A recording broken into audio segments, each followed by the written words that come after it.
Hello horror addicts, कैसे हैं आप सब। आज मैं फिर से हाजिर हूँ एक नई कहानी के साथ। एंजॉय। निशी की उस दिन नाइट शिफ्ट ड्यूटी थी। वो एक 24/7 जनरल स्टोर में काम करती थी।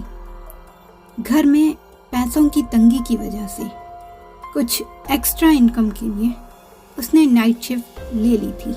वैसे तो रात भर में कोई 5-10 लोग ही आते थे, पर आराम उसे फिर भी नसीब नहीं होता था, क्योंकि जब कस्टमर नहीं होते थे तब सामान लगाना या एक्सपायर्ड प्रोडक्ट्स चेक करके हटाना, ये काम भी उसके ही जिम्मे था। अमूमन नाइट शिफ्ट में उसके साथ एक क्लीनिंग स्टाफ भी होता था, पर उस रात वो भी नहीं आया था। निशी सामान सजाने का काम कर रही थी जब अचानक बजी रिसेप्शन की घंटी ने उसे चौंका दिया। जब भी कोई आता है तो स्टोर की स्लाइडिंग डोर के खुलने की आहट से वो जान जाती थी, पर अभी कोई आहट नहीं आई। शायद मैंने ध्यान नहीं दिया होगा, ये सोचकर वो रिसेप्शन की तरफ बढ़ गई तो वहाँ उसे एक और झटका लगा। वहाँ एक डरावना सा दिखने वाला आदमी खड़ा था। निशी के कदमों की आहट पर उसने गर्दन घुमाकर निशी को देखा। वो आदमी देखने में तो हर तरह से ठीक था, पर उसे देखकर ऐसा लगता था जैसे उसमें जान ही ना हो। उसके चेहरे पर भी कोई भाव नहीं था। वो खाली खाली निगाहों से निशी को घूर रहा था। इलेक्ट्रिकल सामान का सेक्शन कहाँ है? निशी के पास आते ही उसने पूछा। उसकी नज़रों की तरह ही उसकी आवाज़ भी खाली सी थी और रात के सन्नाटे में गूंज रही थी। निशी ने सेक्शन का बता दिया और मन ही मन अपने कोवर्कर को कोसने लगी कि वो नहीं आया और उसे ऐसे कस्टमर को अकेले झेलना पड़ रहा है। कोसते हुए वापस अपने काम में लग गई निशी सामान का चार्ट हाथ में लिए चेक करती घूम रही थी जब वो आदमी शेल्फ्स के पीछे से अचानक निशी के सामने आकर खड़ा हो गया। निशी घबराकर 2 कदम पीछे हटी। वो सनकी आदमी की तरह मुस्कुराकर उससे बातें करने लगा। तुम्हारा नाम क्या है?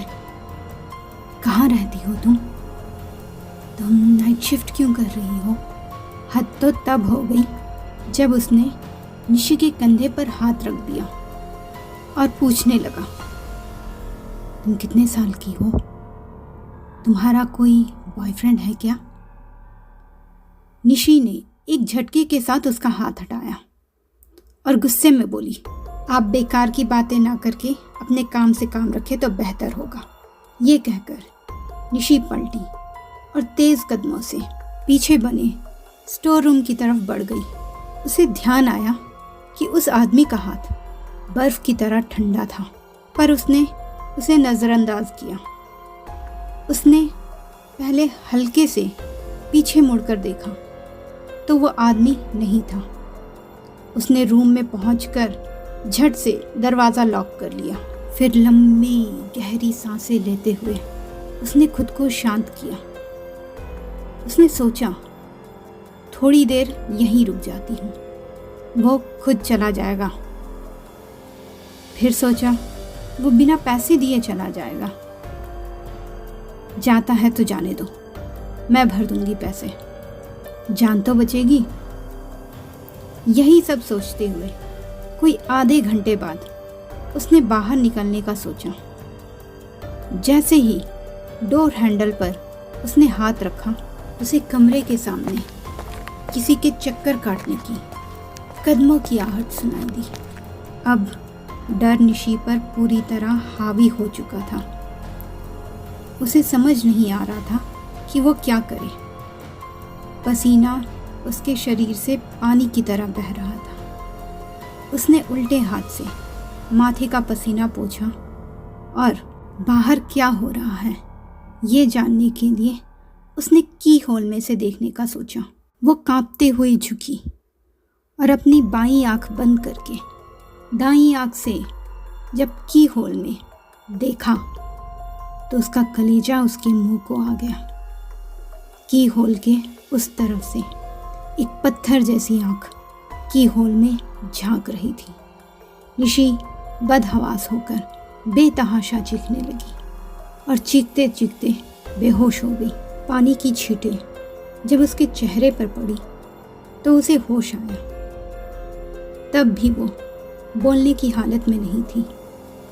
थोड़ा नॉर्मल होने के बाद उसने सब कुछ बताया तो स्टोर ओनर ने सीसीटीवी फुटेज चेक किया, पर वहाँ उस वक्त सिर्फ डिस्टर्बेंस था और कुछ भी रिकॉर्ड नहीं हुआ था।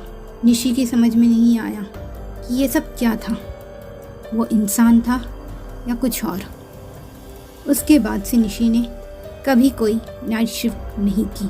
तो मित्रों, कैसी लगी आपको ये स्टोरी? अपनी राय कमेंट बॉक्स में ज़रूर दीजिएगा और मेरे चैनल को सब्सक्राइब करना ना भूलें। धन्यवाद।